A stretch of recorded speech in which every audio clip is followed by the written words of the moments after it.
Muchas gracias, señor presidente. El 22 de mayo de 1962 nacía en Lieja la hija de Suzanne Coipel y Monsieur Van de Putte. Esta niña nació sin brazos, sin ano, con grandes deformidades y plagada de angiomas planos. Ante este improvisto y terrorífico hecho, los familiares solicitaron de inmediato al ginecólogo que acabase con la vida de la pequeña. El médico y la comadrona se negaron rotundamente a hacerlo, pero su médico de cabecera, el doctor Caster, ante la presión de los familiares, accedió a darles una receta de barbitúricos que, suministrada a través del biberón de la niña, acabó con su vida.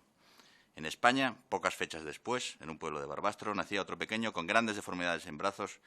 Su padre, obrero de profesión, dudó por unos instantes tomar la misma dramática decisión que aquellos desgraciados. Afortunadamente para todos nosotros, no fue así. Hoy, Rafael es el vicepresidente de Avite y uno de los escasos centenares de víctimas de la talidomida que aún sobreviven y pelean porque se haga justicia.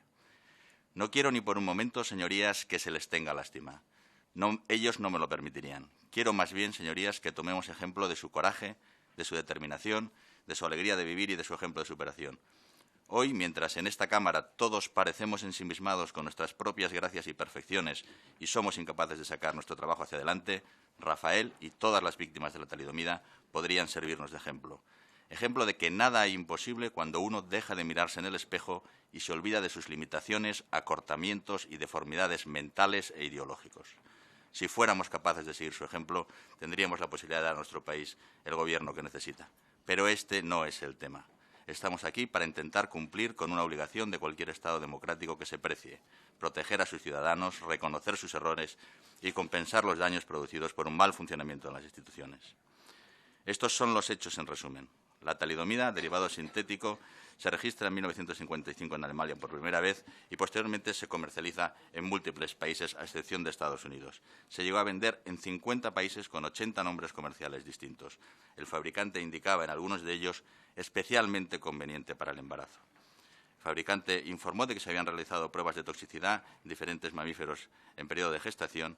Mucho más tarde se descubriría que los animales recibieron la talidomida en un periodo de tiempo y dosis equivocados y que, en resumidas cuentas, las pruebas se hicieron de forma incorrecta y los resultados se falsearon.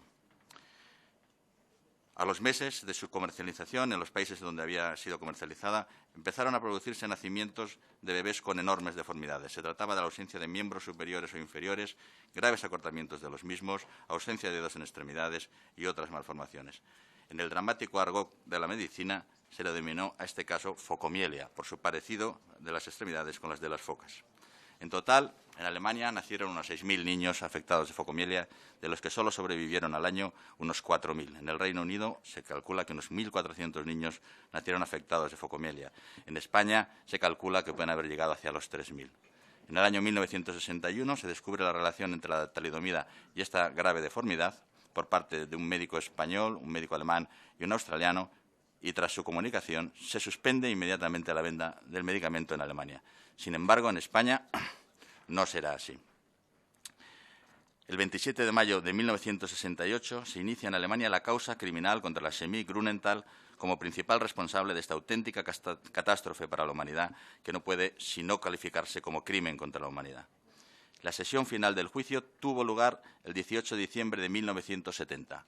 No hubo ni absolución ni condena, porque se llegó a un acuerdo extrajudicial para recibir indemnizaciones millonarias. Hablemos de lo que sucedió en España, de nuestra responsabilidad.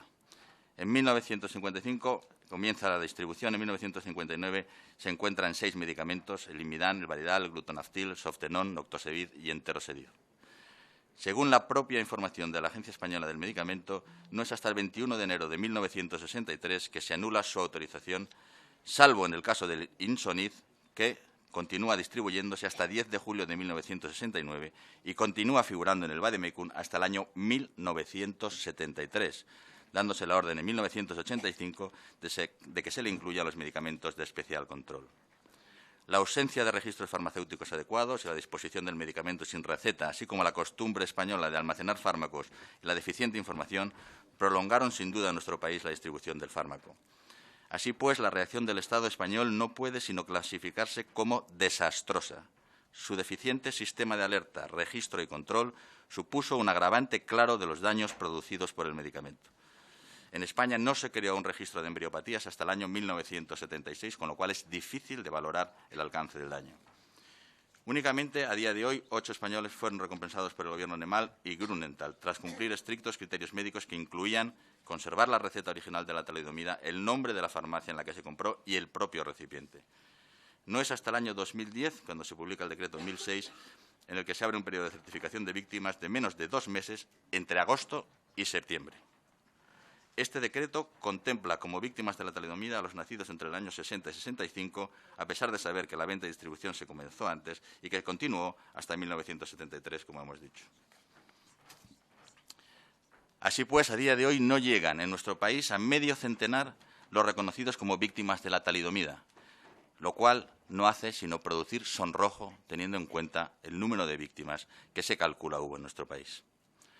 Un Estado que no reconoce sus fallos, un Estado que no repara a las víctimas de su desidia e ineficiencia, un Estado que no consigue que sus nacionales sean tratados en pie de igualdad con los de otras naciones, es simplemente un Estado que no es digno de llevar tal nombre. No es el objeto de nuestra propuesta repartir culpas. Han pasado suficientes años y suficientes administraciones para que ninguno, ni siquiera los que entramos ahora, podamos sentirnos libres de culpa. Si callaron las administraciones, otros miramos hacia otro lado. Lo que les proponemos ahora es simplemente cerrar una herida, la herida por la que todos sangramos, la herida de la indignidad, la herida de la desidia y la del abandono. Les proponemos también cerrar definitivamente este episodio sin dejar a nadie por el camino. Las lesiones de la talidomida son tan características y poco frecuentes que, en ausencia de otras causas, es difícil atribuirlas a un origen distinto. Debemos ciertamente mantener un rigor a la hora de identificar las víctimas, pero este rigor no debe de ser cicatería.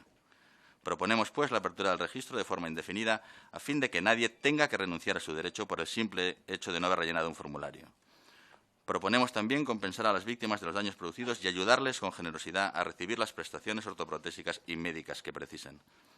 No queremos, por supuesto, olvidarnos de la responsabilidad de la compañía, a quienes trasladamos desde aquí nuestra exigencia de colaboración en la reparación del daño, pero no por ello podemos negar nuestra responsabilidad como representantes de un Estado negligente.